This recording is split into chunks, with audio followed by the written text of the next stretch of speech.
We are in South Africa. The tourism sector is a key component of the economy over here, even though South Africa, of course, is home to the most industrialized economy on the continent.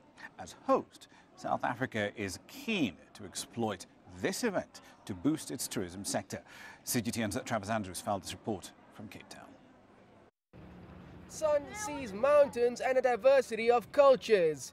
Cape Town certainly has it all, which explains why tourism has been such an important cog in driving the local economy. One sector which remains firmly in the sights of the local tourism industry is the BRICS market, whose population make up more than 40% of the world's population, and it is largely untapped until now.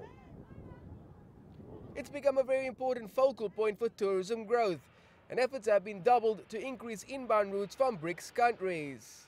So we're looking into, for example, Brazil or Argentina.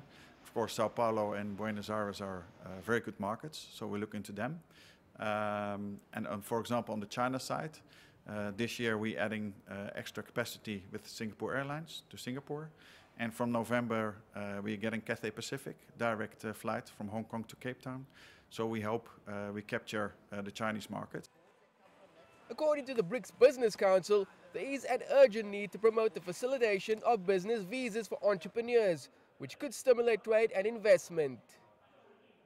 Concerted efforts to increase air traffic have proven quite fruitful, especially in China, where Cathay Pacific will be launching its direct flight from Hong Kong to Cape Town in November.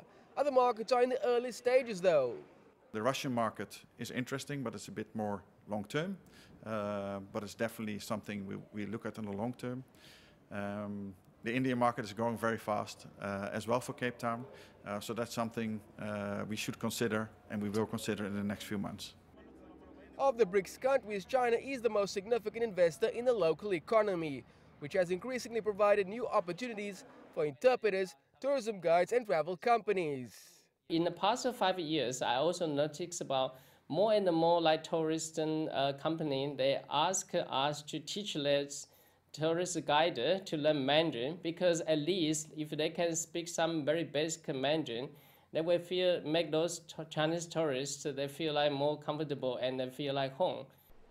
So whether it's tourists on a family holiday or business people jetting in to invest in the local economy, the city is one where business can meet pleasure, and one where visitors from BRICS countries form a key part of the country's growth strategy.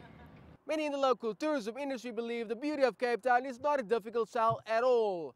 What is needed though is to overcome any obstacles that may impede a growth in visitor numbers. At top of that list is the onerous and sometimes time-consuming issue around visa requirements. Travers Andrews, CGTN, Cape Town.